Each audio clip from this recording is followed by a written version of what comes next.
तूं हबीब तूं तबीब तूं दारूं खे दर्दन तूं ॾे तूं लाहीं ॾातर खे ॾुखंदनि तॾहिं फकियूं फ़र्क़ु कनि जॾहिं अमृ करियो उन खे।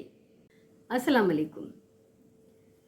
भिटाई घोट जे हिकु ॿिए बैत सां अॼु वरी आहियां तव्हांजे साम्हूं ऐं इन ई क़िस्म जो हिकिड़ो बैत इन चैप्टर जो मां पहिरीं बि पढ़ी चुकी आहियां। हीअ बि आहे सुर यमन कल्याण ऐं मां ईअं ई स्टार्ट कंदमि त शुरू वारे चैप्टर्स खां शुरू कंदे कंदे हलंदे हलंदे एंड ताईं पहुचंदासीं। कुझु सिलेक्टेड बैत ज़ाहिर आहे सॼो रिसालो त एक्सप्लेन करणु मुंहिंजे लाइ पॉसिबल न आहे, पर जेके मूं ते असरु कनि था बैत जेके मां अक्सर पढ़िया आहिनि उहे मां ज़रूरु तव्हां सां शेयर कंदमि।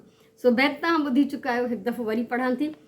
तूं हबीब तूं तबीब तूं दारूं खे दर्दन तूं ॾे तूं लाहीं ॾातर खे ॾुखंदनि तॾहिं फकियूं फ़र्क़ु कनि जॾहिं अमृ करियो उन खे।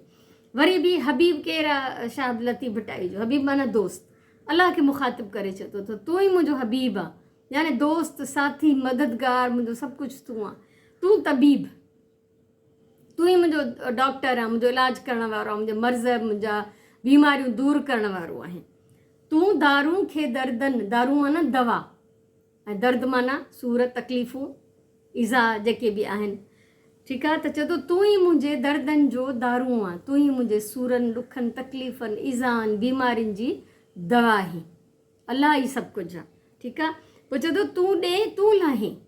अलाह साईं जेका तकलीफ़ अचे थी तुंहिंजे तरफ़ां ई, इहो क़ुर शरीफ़ में लिखियलु आहे। ऐं तूं लाहीं, लाहे बि तूं ई थो सघीं, ॾिनी बि तो आहे, लाहींदे बि तूं ई अर्श ते क़ादिर आहीं, ठीकु आहे। ॾातर, ॾातर माना ॾातार, सखी, तूं त सखी आहे न। अलाह बेनियाज़ आहे, सखी आहे, अर्श ते क़ादिर आहे, अलाह सभु कुझु आहे। त उहो जेकॾहिं बीमारियूं ॾिए थो त लाहींदे बि उहो ई। ऐं चए थो ॾातर खे ॾुखंदनि, ॾुखंदा जेके बि आहिनि यानी जेके बि तकलीफ़ में मुब्तला आहिनि, जेके बि बीमारियुनि में फाथल आहिनि, वकोड़ियल आहिनि, विचिड़ियल आहिनि, त उन्हनि जो जेको आहे दर्द दफ़े बि तूं ई कंदे, उन्हनि जूं बीमारियूं तूं ई लाहींदे।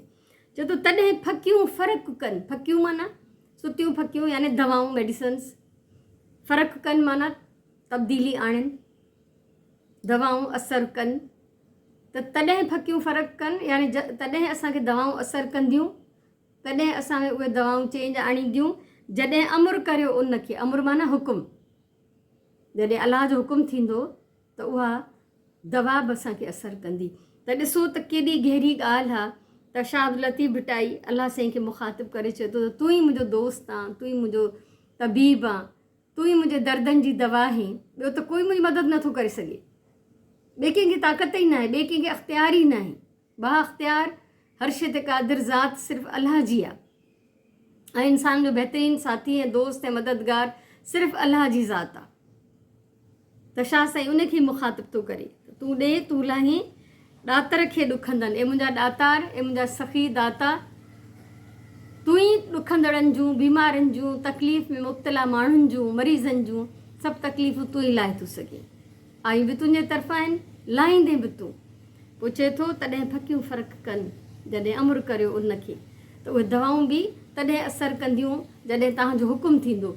ऐं तव्हांखे ख़बर आहे त चवंदा आहियूं त अलाह साईं जे चाहण खां अलावा उनजी मर्ज़ीअ खां बग़ैर कखु पन बि नथो चुरे, त दवा बि बिल्कुलु असरु कोन कंदी जेसि ताईं अलाह जो उनखे हुकुम न थींदो। अलाह जे तरफ़ां जॾहिं सिहत हूंदी, तंदुरुस्ती हूंदी, शिफ़ायाबी हूंदी, त उन दवाउनि खे बि जेको आहे उहो इस्तेमालु जेको उन्हनि जो असांजे लाइ फ़ाइदे वारो हूंदो।